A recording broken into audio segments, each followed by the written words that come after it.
Good morning, guys. Today is your lecture number 18 of paper Advanced Mechanics, MSc second year, SEM 3. Okay. In the previous lecture, we will start our unit number 3 and we will discuss about the Hamilton-Jacobi equation for Hamilton's principle. Today's lecture, we will discuss about the Hamiltonic oscillator problem as an example of the Hamilton's Jacobi method. The first problem of the today's lecture is the solution of harmonic oscillator problem by Hamilton Jacobi method. और याच प्रॉब्लेमला तुम्हाला वेगळ्या पद्धतीने पण विचारू शकतात. Use the Hamilton Jacobi method to obtain the solution of harmonic oscillator problem. तर सोल्युशन काढायचं तुम्हाला हार्मोनिक ऑसिलेटर प्रॉब्लेमसाठी by using the Hamilton Jacobi method. आता ऑसिलेटरसाठी काढायचं तर ऑसिलेटरसाठी तुम्हाला हॅमिल्टन जॅकोबी इक्वेशन तयार करावं लागेल. त्यासाठी तुम्हाला आधी हॅमिल्टोनियन फाइंड आउट करावं लागेल आणि हॅमिल्टोनियन फाइंड आउट करायसाठी तुम्हाला kinetic energy, potential energy find out करावं लागेल. ओके. तर आधी आपण पोटेन्शियल एनर्जी फाइंड आउट करू, त्यासोबतच कायनेटिक एनर्जी फाइंड आउट करू, त्यानंतर हॅमिल्टोनियन फाइंड आउट करू, त्यानंतर आपण याचे जे इक्वेशन फाइंड आउट करू. Okay.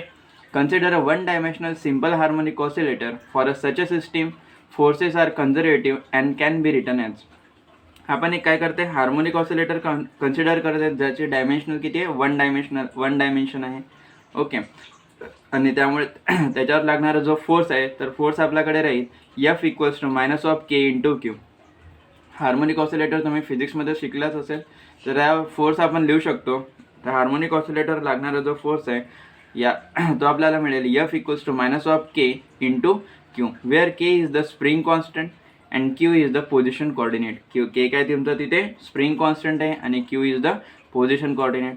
Also the forces for a conservative system given by forces for ही सिस्टीम जर कन्झर्वेटिव्ह सिस्टीम जर असेल तर त्यासाठी फोर्सेस आपल्याकडे, त्यासाठी जो फोर्स असतो त्यासाठी जो लागणारा फॉर्म्युला असतो तर आपल्याला माहिती आहे काय असतो formula, f equals to minus of del v into del q, where v is the potential energy of the system and this implies that from this equation and this equation left hand sides are equal, therefore we can equate the right hand side, therefore we get minus of k into q equals to minus of del v upon del q.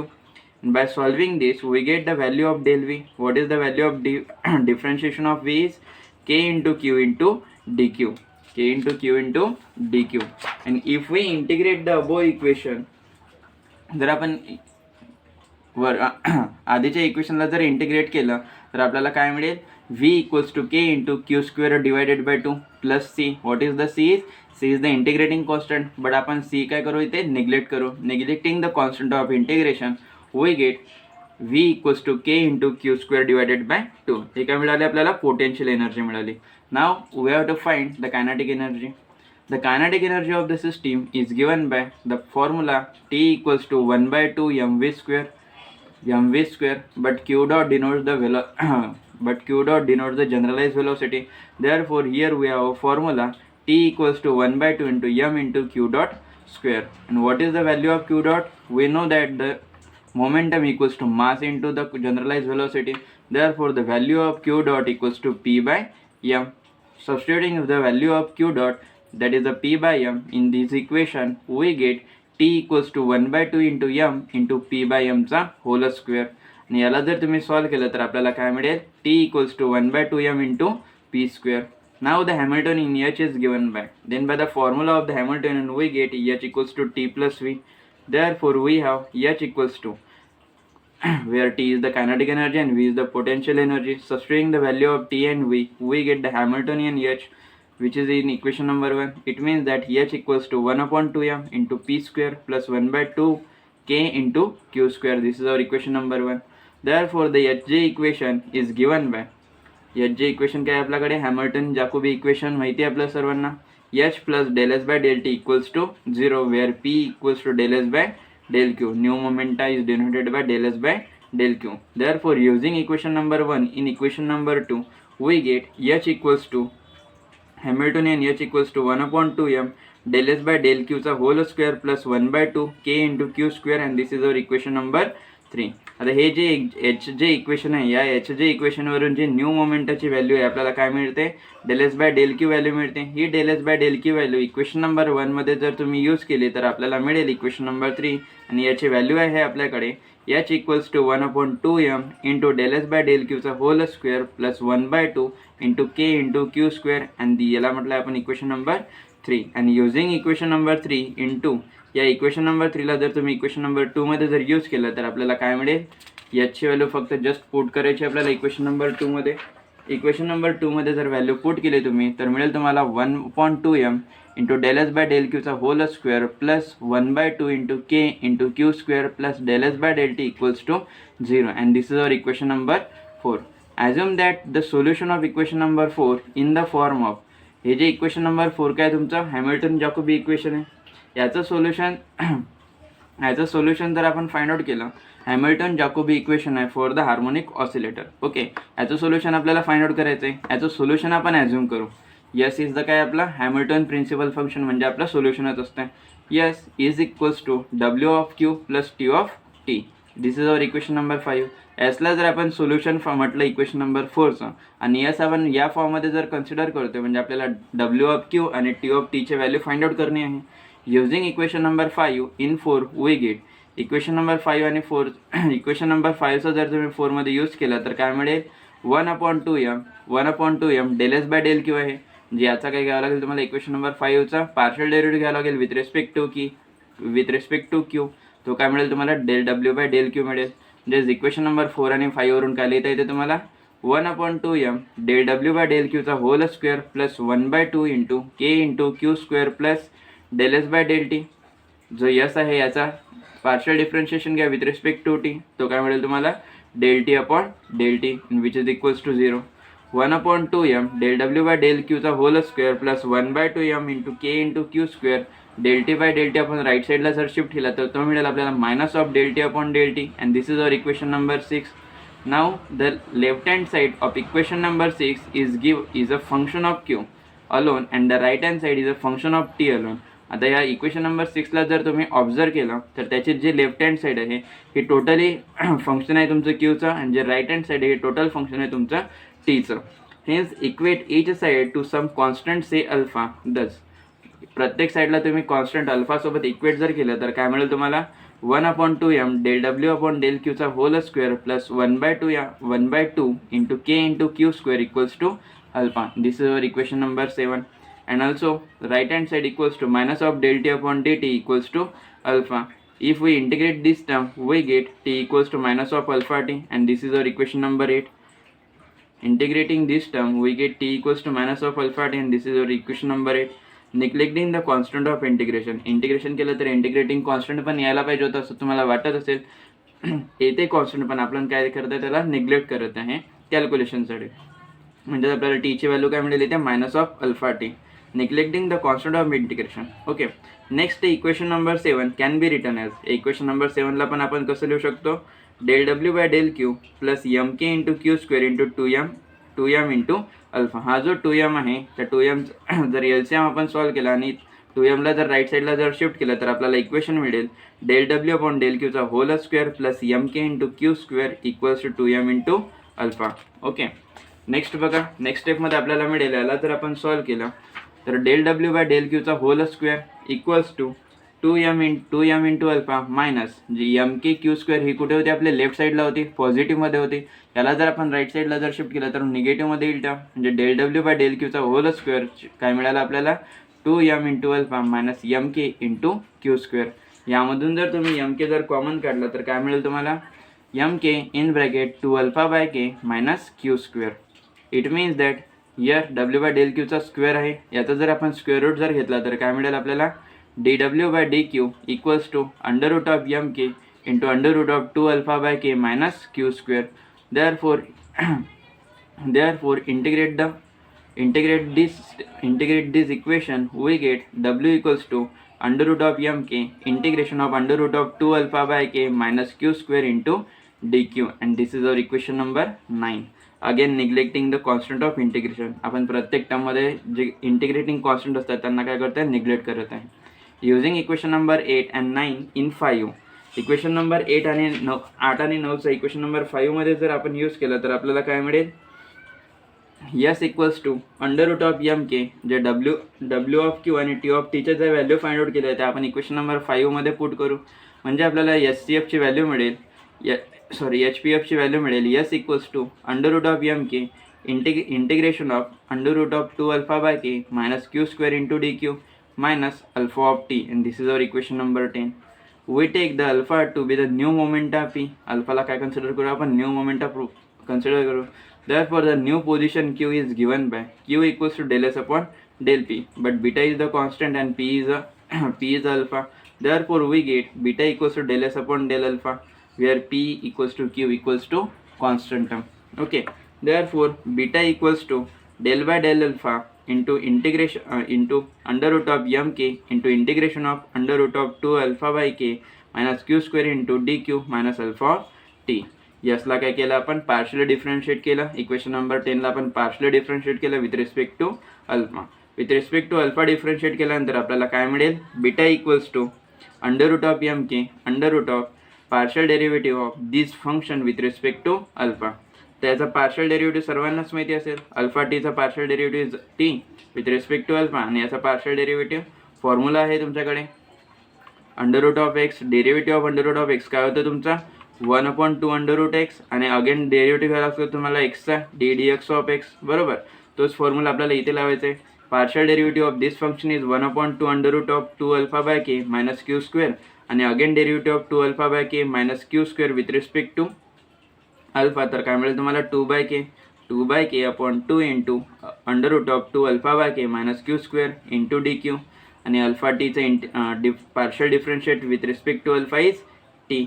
Okay, म्हणजे आपल्याला बीटाची value मिळाली. तिथे बीटाची जर value मिळाली त्याला जर आणखी आपण सॉल्व केलं तर काय मिळेल आपल्याला, जो 2 बाय के होता इथे 2 बाय के कुठं होता तुमचा न्यूमरेटरमध्ये, त्याला जर तुम्ही इंटिग्रेशनच्या बाहेर काढलं तर काय मिळेल तुम्हाला, तो beta equals to under root of M by k integration of 1 upon under root of 2 alpha by K minus Q square into D q minus T.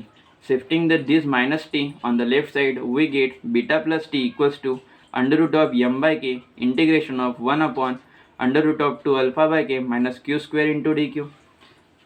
T plus beta equals to under root of m by k at the integration of this function 1 upon under root of a square minus x square with respect to dx. Integration असते आपल्यासाठी sin inverse of x by a, sin inverse of 1 by a into sine inverse of x by असं आपल्याकडे integration असते.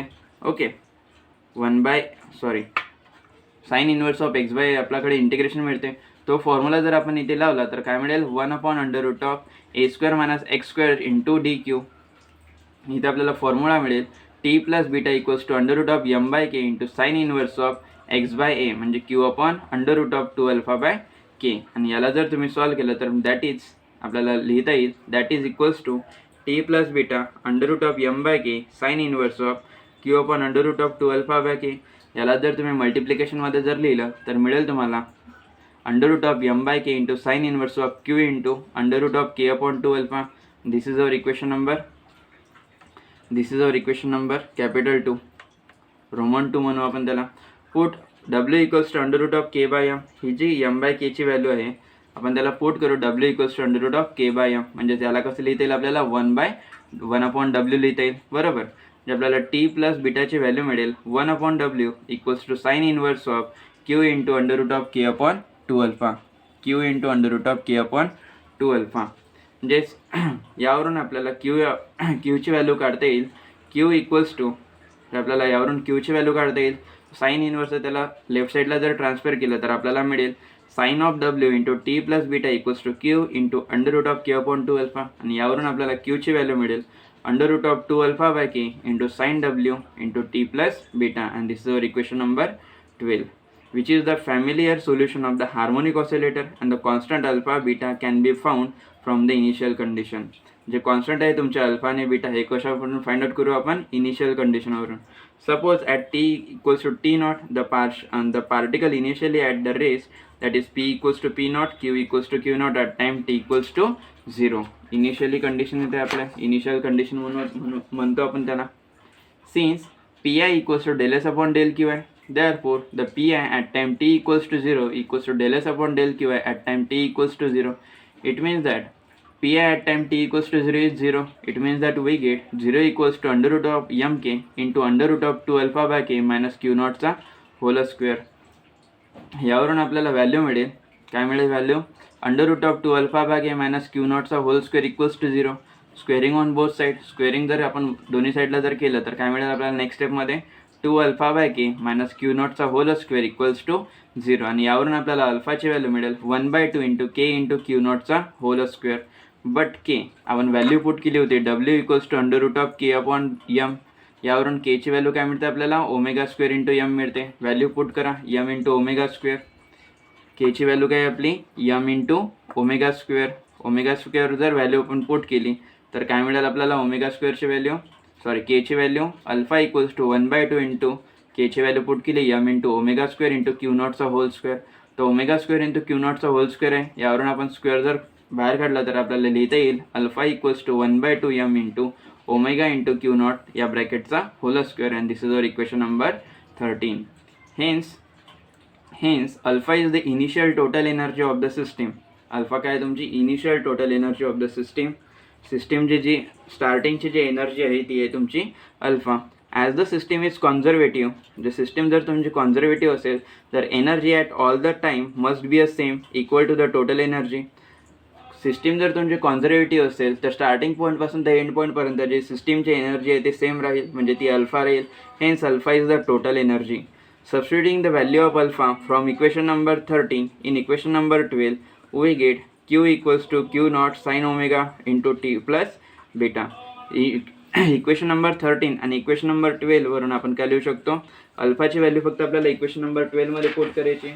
Equation number 12 मध्ये जर आपण अल्फाची value put केली तर आपल्याला काय मिळेल, q equals to q naught into sine omega into t plus beta, and which is the required solution of the harmonic oscillator by using the Hamiltonian Jacobi method. आणि हेच आपल्याला फाइंड आउट करायचं होतं solution of the harmonic oscillator with the help of HJ method.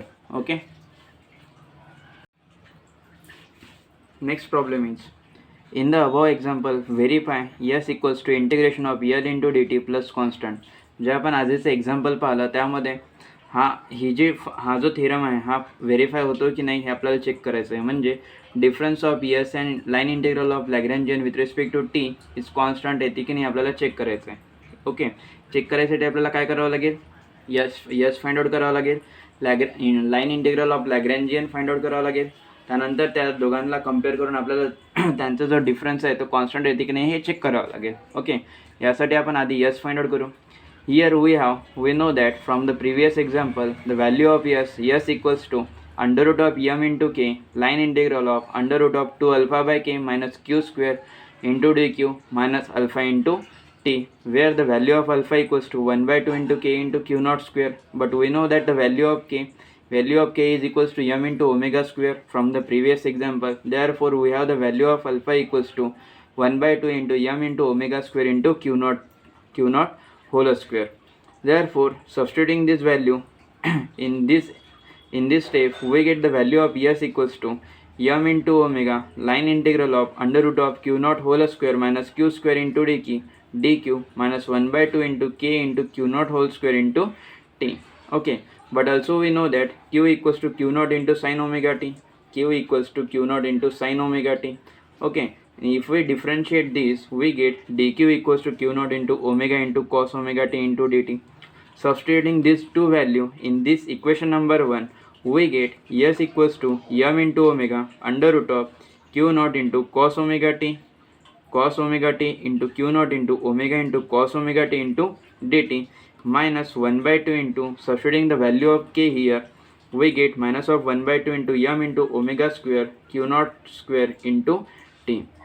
आता ही step कशी मिळाली, Q not square तुम्हाला as it is ठेवायचं आहे, इथे q not square as it is ठेवायचं आहे. ओके, आणि ही जी क्यूची व्हॅल्यू आहे ही क्यूची व्हॅल्यू तिथे पुट करायची आहे. काय मिळेल तुम्हाला क्यूची व्हॅल्यूनुसार, q not square into sine square omega t. यावरून तुम्हाला काय कॉमन काढते, क्यू नॉट स्क्वेअर कॉमन काढते. क्यू नॉट स्क्वेअर कॉमन काढलं तर काय मिळेल आपल्याला 1 minus sine square omega t मिळेल under root of q not square आणि 1 मायनस साइन स्क्वेअर ओमेगा टीवरून काय मिळेल तुम्हाला कॉस स्क्वेअर ओमेगा टी. आणि हा काय आहे तो अंडर रूटच्या बाहेर काढू शकतो आपल्याला कारण की तो स्क्वेअरमध्ये आहे. स्क्वेअर आणि स्क्वेअर रूट कॅन्सल झाल्यानंतर मिळेल आपल्याला q nought into cos omega t मिळाला इथे, q nought into cos omega t. त्यानंतर जी डी क्यूची व्हॅल्यू आहे डी क्यूची व्हॅल्यू ही ॲज इट इज आपण तिथे पुट केली. Minus 1/2 into m into omega square Q not square into t. केची व्हॅल्यू सबस्टिट्यूट करून आपल्याला ही स्टेप मिळालेली आहे फ्रॉम इक्वेशन नंबर 1 वरून. ओके, नेक्स्ट स्टेपमध्ये मिळेल आपल्याला याला सॉल्व करून. नेक्स्ट स्टेपमध्ये मिळेल आपल्याला s equals to M into omega square into Q not square integration of किंवा line integral of cos square omega t with respect to d q with respect to d t minus 1/2 into m omega square Q not square into t होता इथे, आणि या टीला आपण काय लिहू शकतो, इंटिग्रेशन ऑफ डी टी लिहू शकतो. ओके, यावरून मिळेल M omega square Q not square जर आपण कॉमन काढला तर आपल्याला यसची व्हॅल्यू मिळेल yes equals to M into omega square into Q not square line integral of cos square omega T minus 1/2 into D T, and this is our equation number 2. यावरून काय मिळालं आपल्याला, आधी यसची व्हॅल्यू मिळाली. आता काय काढायचं आहे आपल्याला, लाईन इंटिग्रल काढायचं आहे लॅग्रेंजियनचा. आधी आपण लॅग्रेंजियन फाइंड आउट करून घेऊ. We know the formula for the Lagrangian L equals to T minus V. Therefore, substituting the value of kinetic energy and potential energy and solid, we get the value of Lagrangian. Put the value of T, that is the kinetic energy is P square upon 2m, and the value of potential energy is minus of 1/2 into K into Q square.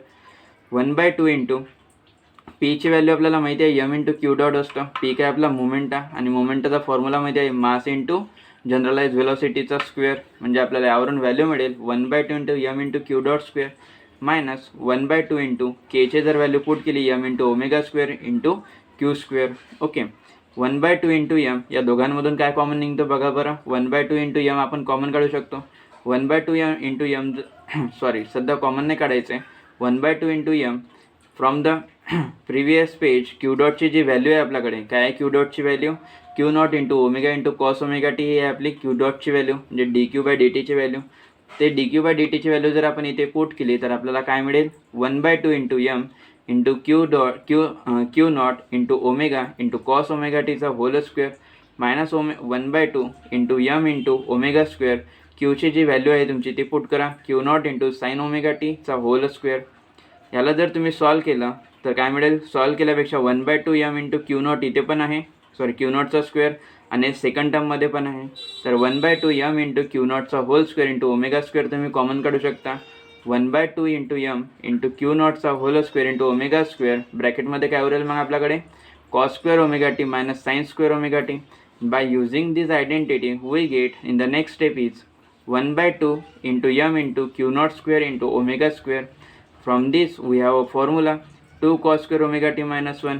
Trigonometric फंक्शनचे जर तुम्ही formula बघितलं तर याचा formula तुम्हाला तिथे मिळून जाईल, आणि याचा फॉर्म्युला असतो तुमच्याकडे 2 cos square omega T minus 1. Okay, then या इथून जर तुम्ही ब्रॅकेटमधून जर 2 कॉमन काढला तर बाहेर 2 येईल तुमचा. ठीक आहे, हा 2 आणि हा 2 काय होऊन जाईल, एकमेकांना कॅन्सल करेल, आणि काय मिळेल तुम्हाला तिथे M Q not square into omega square in bracket cos square omega T minus 1/2 cos square omega T minus 1/2.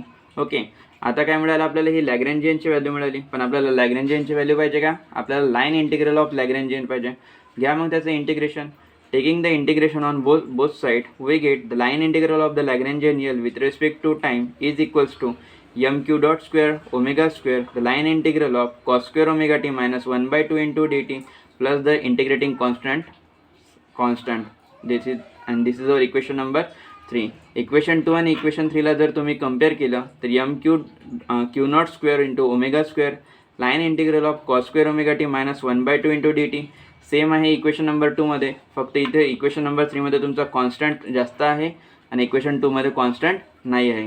म्हणजे आपण म्हणू शकतो या दोघांचा जर आपण डिफरन्स घेतला इक्वेशन नंबर 2 आणि इक्वेशन नंबर 3चा तर आपल्याला काय मिळतो, कॉन्स्टंट मिळतो. आणि हेच आपल्याला इथे शो करायचं होतं की difference between the HPF and the line integral of the Lagrangian is equals to constant. Hence prove. ठीक आहे, हेन्स प्रूव्ह. आजचं लेक्चर आपण इथे थांबवून देऊ. थँक्यू.